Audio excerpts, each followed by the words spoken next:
Hi, my name's Phil. I like talking about politics, and in this video, I like to discuss the way Elon Musk, using his Twitter megaphone, got Congress to abandon a funding bill which had cross-party support. Now, the way it's been described is that Musk collapsed the bill in order to block funding for kids with cancer, which is certainly what has happened.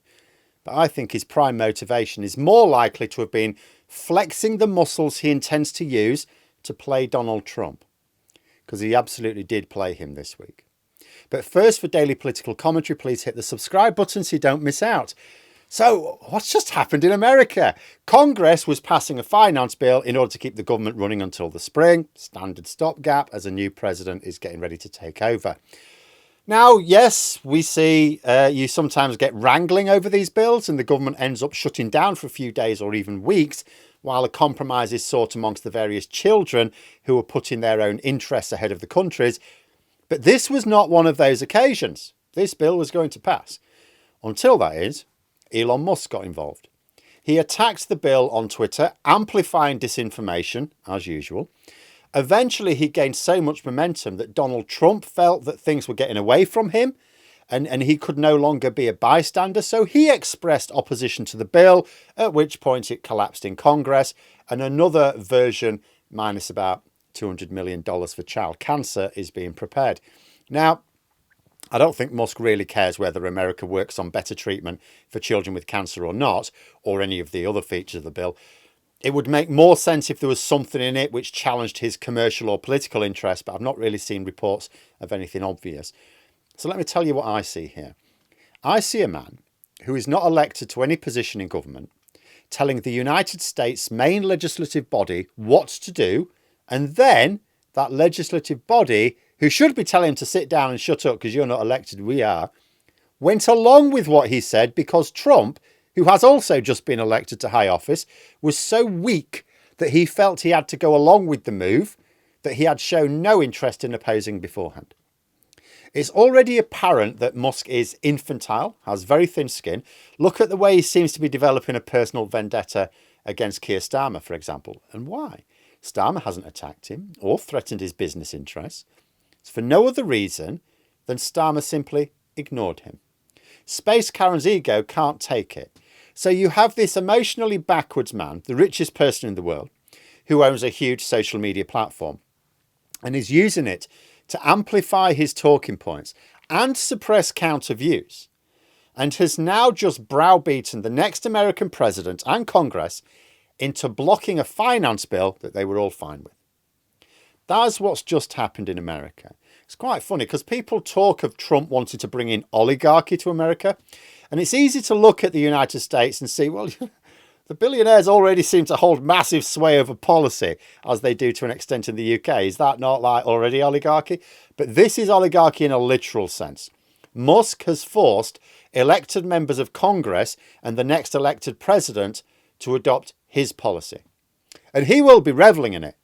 I don't think he cares about the bill. I don't think he will have a grin on his face of Cheshire Cat proportions because he's just screwed over a load of kids with cancer or who will develop cancer in future. No, he'll be feeling on top of the world today because his plan is to play Donald Trump like a fiddle for the purposes of his own greed, and he's succeeded. His trial, this is a trial. This is like a rocket launch, isn't it? It's worked. It was successful. Hurrah.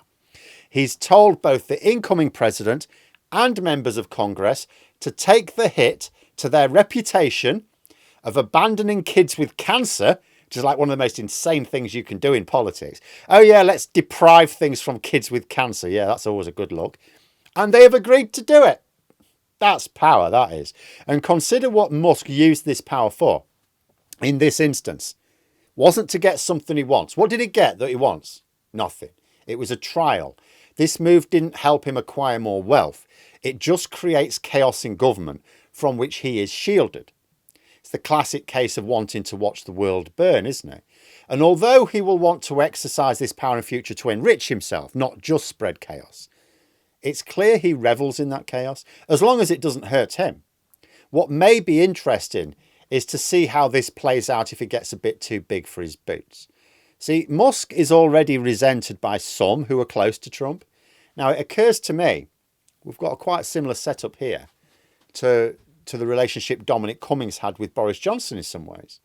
He wanted to be this huge reforming force, as Musk wants to be, not in our interests, of course, and he thought he could play Boris Johnson. Cummings' plan was to get Johnson installed as Prime Minister and make Johnson believe he could do nothing without Dominic Cummings. Dominic Cummings would be indispensable to him.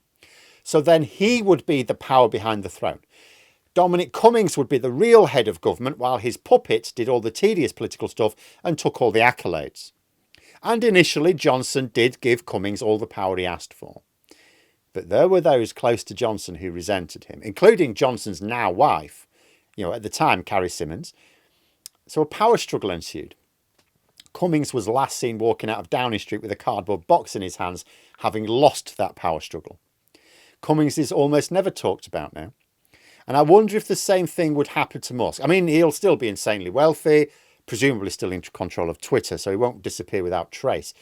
But if Trump is persuaded that Musk is too expensive for what he brings to the table, or worse still, that Musk is making a fool of Trump, because I think that's what's happened this week. He just doesn't necessarily see it at the moment.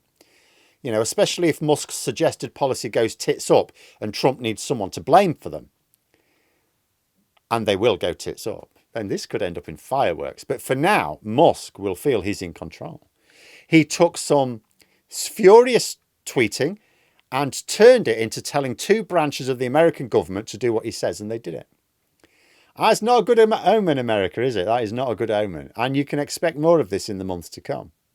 But there we are. Those are my thoughts. Let me know yours in the comments below. If you've enjoyed the video, please click the like button and subscribe for further content. If you'd like to support the channel further, you can click the join button for memberships. Thanks for listening. And until next time, I'll see you later.